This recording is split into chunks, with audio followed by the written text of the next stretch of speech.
রংপুরে জেঁকে বসেছে শীত। বিভাগের আশেপাশের জেলাগুলোতেও সর্বোচ্চ ও সর্বনিম্ন তাপমাত্রা কাছাকাছি চলে আসায় শীতের তীব্রতা স্পষ্ট হয়ে উঠেছে। ভোর থেকে সকাল পর্যন্ত ঘন কুয়াশা সঙ্গে হিমেল হাওয়ায় জনজীবন স্থবির হয়ে পড়েছে। গাছপালা ও ফসলের পাতায় বৃষ্টির মতো ঝরছে শিশির।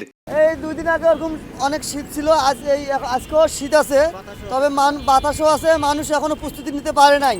তা আমি ডিসি মহোদয় এবং সরকার মহোদয়কে বলতেছি যে রংপুর শহরে কিছু কম্বল এবং শীতের কাপড় দেওয়ার ব্যবস্থা যেন করে। ও গরিব মানুষ আছে, তাদেরকে যেন সরকার দেয়। না দিলে তো হবে না, ওরা কার কাছে যাবে? গত এক সপ্তাহ থেকেই উত্তরাঞ্চল, আমাদের রংপুর জেলা উত্তরাঞ্চল অনেক শীত, ঠান্ডা, বাতাসও আছে। গ্রামগঞ্জে যারা মানুষ আছে তারা কষ্টের মধ্যে আছে, কষ্টের মধ্যে জীবনযাপন করতেছে। শীতের মধ্যে বাড়ি হতে পারছে না, সাধারণ মানুষও শীতের মধ্যে বাড়ি হতে পারছে না ঠান্ডার কারণে।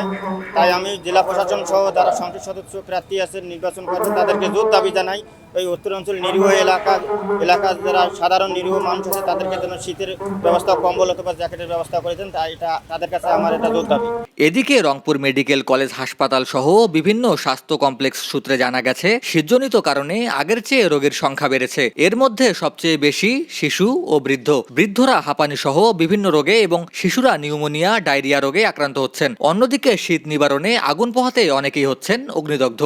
আগুনটা ভালো ভালো করে উড়িয়ে একে গোড়ায় জামায় পড়া গেল, মানে বাচ্চা আগুন জ্বালাইছে। আমি যে ওখানে বসিয়ে করছি, মানে আগুন নাড়েন না, এখন বাচ্চার জামায় যে কিভাবে আগুন লাগছে আমার পিছনে গেছি। আমি কইছি থামেন, বাচ্চারা কইছি থামেন, আমি আগুনটা নিবি দেই।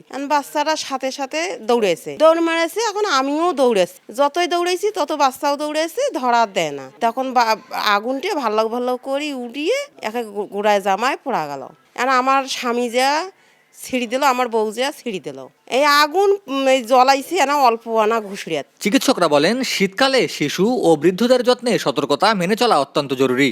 শীতকালীন যে রোগগুলো দেখা দেয়, বিশেষ করে নিউমোনিয়া, ডায়রিয়া, ব্রঙ্কিওলাইটিস, এই সমস্ত রোগ নিয়ে যে রোগীরা আসে তাদের অভিভাবকদের আমরা যেটা বলি যে শীতকালে এই রোগগুলো প্রতিরোধ করাটা বেশি উত্তম।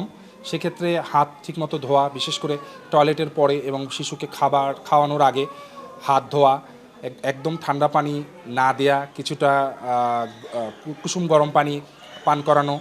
এবং শীতকালে যেহেতু এখন এই অঞ্চলে অনেক বেশি শীত, একদম সরাসরি সকালবেলা বাচ্চাকে বাইরে না নিয়ে রোদ ওঠার পরে যতটুকু বাইরে নেওয়া যায়। রংপুর অফিসের আবহাওয়াবিদ মোস্তাফিজুর রহমান জানান, এবারে সর্বনিম্ন তাপমাত্রা 6 ডিগ্রি সেলসিয়াসে নেমে আসতে পারে। শীত নিবারণের পূর্ব প্রস্তুতি রাখার জন্য অনুরোধও জানান তিনি। দেখুন, এই ডিসেম্বর মাসের সর্বনিম্ন তাপমাত্রা স্থানভেদে কোথাও 10 ডিগ্রি সেলসিয়াসের নিচে নেমে আসে। আমরা আশা করতেছি যেহেতু ডিসেম্বরের শেষ পর্যায়ে, আজকে 21 তারিখ, এ মাসে স্থানভেদে কোথাও তাপমাত্রা 10 ডিগ্রি সেলসিয়াসের নিচে নেমে আসার সম্ভাবনা বেশি। অর্থাৎ মাঝারি শীত শৈত্যপ্রবাহ যেটাকে বলি আমরা, মৃদু শৈত্যপ্রবাহ 3টা প্রকারভেদ আছে, মৃদু, মাঝারি এবং তীব্র।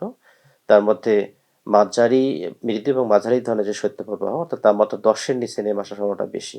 উত্তরের জনপদ ইতিমধ্যেই শীতে জুবুথুবু। বিশেষজ্ঞরা বলছেন, শীতার্তদের পাশে বিত্তবানদের এগিয়ে আসার সময় এসেছে, কারণ আগামী 2 মাস শীত কমার তেমন কোনো সম্ভাবনা নেই। সাদমান শৈশবের ক্যামেরায় মেহেদী হাসান, দেশ নিউজ বিডি 24।